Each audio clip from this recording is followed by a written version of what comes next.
আসসালামু আলাইকুম, welcome to my YouTube channel Faris diary. কেমন আছেন আপনারা? আশা করি আল্লাহর রহমতে সবাই ভালো আছেন। আমিও ভালো আছি। চাল কুমড়া এনেছিলাম। চাল কুমড়াটা কিন্তু খুবই কচি ছিল।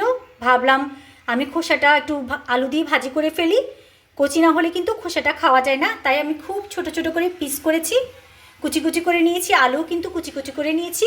এখানে লাস্টে ব্যবহার করার জন্য রসুন রেখেছি, পেঁয়াজ কুচি, এখানে আছে চিংড়ি মাছ, চিংড়ির স্টক সহ। এগুলো আমি হালকা তেলে ভেজে নিয়েছিলাম, তাই অনেকটা পরিমাণ স্টক পেয়েছি। এখানে আছে মরিচ, দুটো মরিচ। আমার মরিচ কিন্তু এই মরিচগুলো খেতে দারুণ লাগে। হলুদ গুঁড়ো, আর এখানে মাছের মশলা রেখেছি, সামান্য ব্যবহার করা লাগবে, বেশি লাগবে না। চলেই শুরু করা যাক আজকের রান্না। ভাজিটা আমি সরিষার তেলে করব।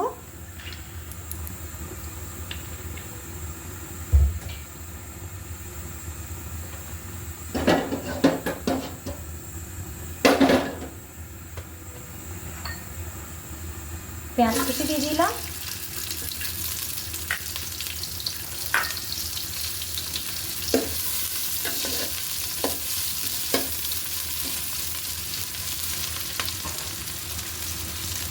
পেঁয়াজটা ব্রাউন কালার হলে আমি মশলা আর হলুদটা অ্যাড করব। সামান্য পরিমাণ হলুদ গুঁড়ো, মাছের মশলা এটাও সামান্য পরিমাণে দিব।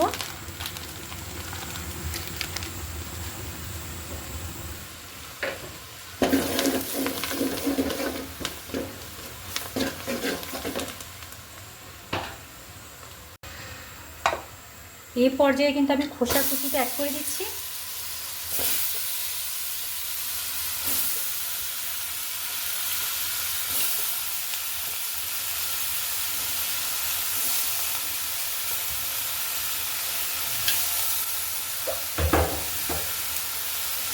একই সাথে কিন্তু আমি আলুটাও অ্যাড করে দিচ্ছি, আলু কুচি।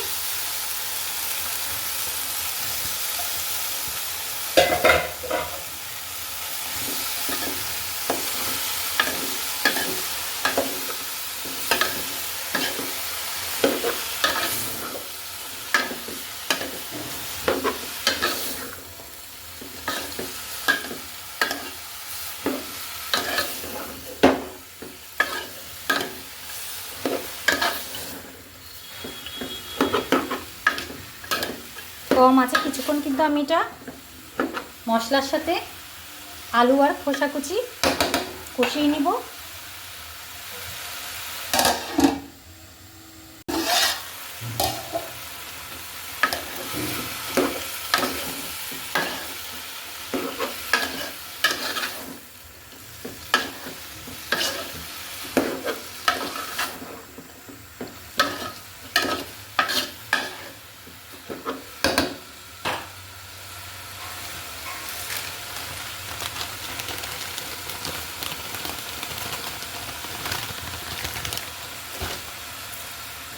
লবণ অ্যাড করে দিলাম আমি।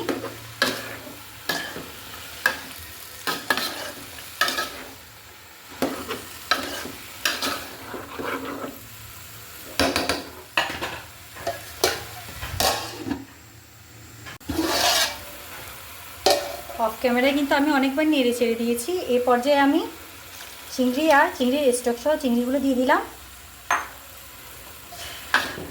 এক্সট্রা কোনো আমার পানি দেওয়া লাগলো না। চিংড়ির স্টকের কারণে কিন্তু এটা স্বাদ অনেক গুণ বেড়ে যাবে।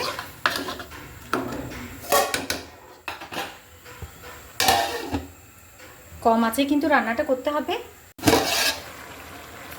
এই পর্যায়ে আমি ফ্রোজেন করা ধনেপাতা অ্যাড করে দিলাম।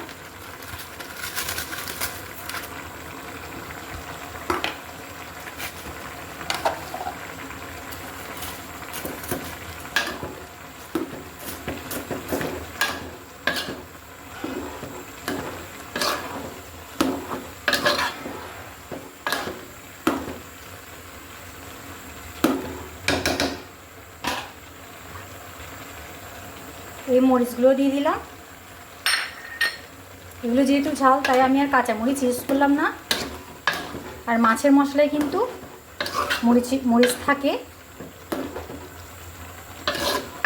বাজারের মিক্স মশলায়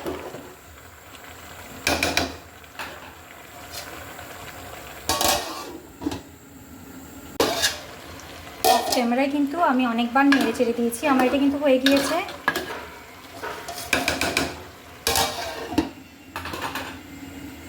এবার আমি এটা চুলা থেকে নামিয়ে নিব। কিছু রসুন ভেজে নিচ্ছি সবজির উপরে দিয়ে দেওয়ার জন্য, ব্রাউন কালার করে ভেজে নিব। কিন্তু ব্রাউন কালার হয়ে এসেছে।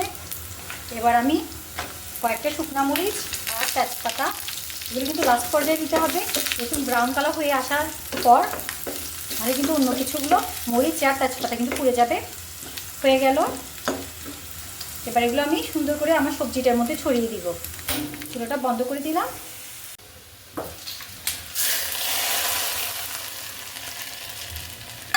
লাস্ট পর্যায়ে রসুন, শুকনো মরিচ আর তেজপাতা ফোড়নের কারণে সবজিটা যে কি পরিমাণ মজা হবে এবং স্বাদ বেড়ে যাবে সেটা কিন্তু কল্পনা করা যাবে না।